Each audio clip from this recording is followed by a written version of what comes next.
Sunday Night Production. Aujourd'hui, on va s'intéresser à notre récupération mentale, un élément déterminant dans la préparation du coureur. C'est parti. Que tu sois débutant ou expérimenté, la récupération est la base de ton entraînement. Avec Run to Progress, Hyundai te partage toutes les méthodes de récupération essentielles pour optimiser ta progression et booster ton plaisir. Soyez les bienvenus dans Run to Progress, le focus récup en partenariat avec Hyundai. Aujourd'hui, je suis accompagné de Stéphane Diagana, expert en course à pied et récupération. Salut Stéphane, comment ça va aujourd'hui ? Salut Guillaume, très bien, très bien.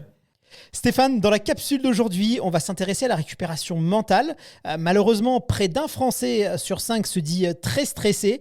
Et quand on pratique la course à pied, souvent, ça peut être aussi un moyen de décompresser. Mais quelquefois, on peut être submergé avec la charge mentale, avec toute l'activité qu'on peut cumuler dans une journée.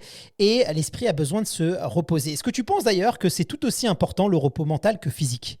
Oui, tout à fait. Dans la récupération, il y a les deux dimensions. Il faut récupérer physiquement, physiologiquement, je dirais, mais aussi psychologiquement, parce que il faut une force mentale pour s'engager dans une séance, pour pouvoir la réaliser comme elle doit être réalisée et pour en tirer les bénéfices. Et ça, on a besoin de récupérer aussi. Si on a une surcharge mentale, c'est très difficile de s'engager, de réaliser les séances correctement. Donc, c'est quelque chose d'essentiel. Et de la même façon que on a tendance à penser que la force mentale, on l'a ou on ne l'a pas, ça ne s'entraîne pas, alors que ça s'entraîne, ça se travaille avec des professionnels. Eh bien, la récupération mentale aussi, ça existe et on peut s'organiser pour justement optimiser cette récupération-là. Justement, tu viens d'employer un mot, charge mentale. Alors c'est vrai que c'est un concept qu'on entend de plus en plus parler. De quoi s'agit-il ? Est-ce que tu peux nous l'expliquer ? Et surtout, si on ne fait pas attention à sa charge mentale et qu'elle devient trop importante, concrètement, à quoi on s'expose ? Qu'est-ce qu'on risque ? Alors la charge mentale, c'est pas vraiment encore le concept de charge mentale, c'est pas vraiment imposé dans le vocabulaire du sportif. Ça correspond plus au vocabulaire du quotidien et notamment à ce cumul de tâches, de planification, de projets professionnels et personnels de la vie du quotidien qui font que parfois on explose un peu sous cette charge mentale. Mais dans le sport, c'est vrai qu'on parle pas vraiment de charge mentale. Pour autant, il y a une pression parfois qui peut s'exercer, la pression du résultat qui peut être très très forte. Et puis tout simplement une fatigue, une usure dans la capacité à s'engager mentalement sur le moyen terme et sur le long terme qui peut s'installer pour certains sportifs. Alors c'est très complexe, c'est très personnel, c'est très lié à la notion de plaisir qui pour moi est essentielle et qui doit être un indicateur très très important de la pratique sportive quand on est professionnel et encore plus quand on est amateur, parce que finalement c'est ça qui doit être la clé, le plaisir que l'on prend à faire les choses et surveiller pour moi dans la pratique amateur très engagée des sports d'endurance dont le running, surveiller pour moi le fait que ce soit l'envie qui domine plus que le devoir. Quand on commence à se dire tiens, je dois aller faire ma séance, on peut s'inquiéter là, parce que le but c'est plutôt de s'aérer l'esprit de ces tâches quotidiennes et professionnelles, de quitter la notion de devoir. Et si on est encore dans l'injonction de performance, dans le devoir et qu'on y va en traînant les pieds, c'est qu'on est sans doute un petit peu usé mentalement et qu'on fait fausse route. Justement, quels conseils tu peux nous donner pour essayer de se libérer l'esprit, de prendre du recul aussi sur sa pratique sportive ? Parce que souvent, quand on est un coureur à pied, qu'on se lance sur un semi-marathon, un 10 km, un marathon, on a envie de bien faire les choses, on est très impliqué et quelquefois, on peut peut-être même en faire un peu trop. Du coup, quels conseils tu peux nous donner pour prendre du recul ? Oui, prendre du recul, mais ce qui est étonnant, c'est que bien souvent, les gens viennent à la pratique de la course à pied essentiellement pour prendre du recul par rapport à leur quotidien très stressant, avec ce stress chronique dont vous parlez, et qui est pas naturel, qui est pathologique, le stress chronique. Si on revient sur le rôle du stress, c'est un rôle qui nous a permis d'évoluer de manière, je dirais...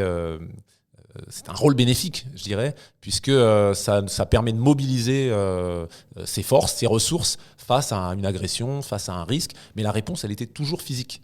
C'est-à-dire c'était soit le combat contre le mammouth ou contre les animaux sauvages, soit la fuite. Et donc la réponse était physique. Et donc la réponse physique donnait un rééquilibre. C'est pour ça que les gens vont naturellement vers des pratiques sportives faciles à mettre en œuvre au quotidien. La course à pied en l'occurrence, pour évacuer ce stress quotidien que l'on ne peut pas forcément au travail évacuer de manière physique. On ne va pas frapper son patron à chaque fois ou son collègue à chaque fois qu'on n'est pas content, et on ne va pas fuir en courant non plus quand on est... Donc on le garde, mais on est toujours à peu près les mêmes mammifères, et il y a ce besoin d'évacuer.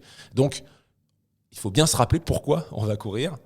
Si c'est pour se remettre du stress, une fois de plus, en disant je dois faire ça, mince, j'ai pas fait ma séance, et qu'on revient dans la culpabilité de pas... C'est qu'on a des objectifs qui sont trop ambitieux par rapport au temps dont on dispose pour pouvoir les préparer. Donc il faut réajuster l'objectif et ne pas hésiter à se dire non, là je ne suis pas organisé pour pouvoir prendre plaisir dans une préparation de marathon vu le nombre de séances qu'il faut que je fasse. Mais par contre, peut-être que mon organisation est adaptée pour une préparation de 10 km ou de semi-marathon.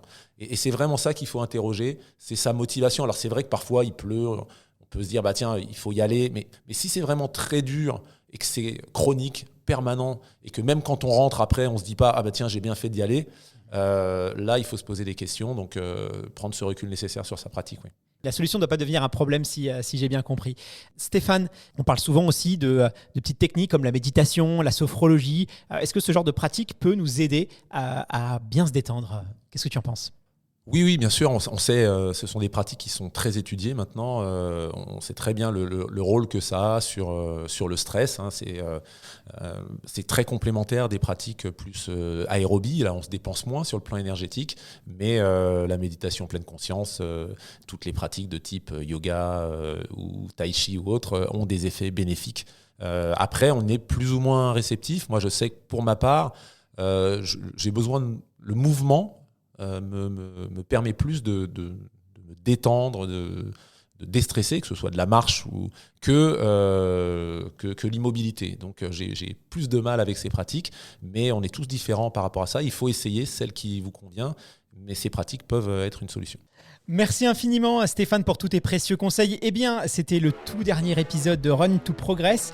J'espère que ce programme vous a plu, vous a permis d'enrichir vos connaissances. Merci infiniment à Hyundai d'avoir rendu ce programme possible et aux équipes de Sunday Night Production pour la réalisation de cette saison 1. À très bientôt Stéphane, peut-être l'année prochaine, et merci à vous de nous avoir suivis.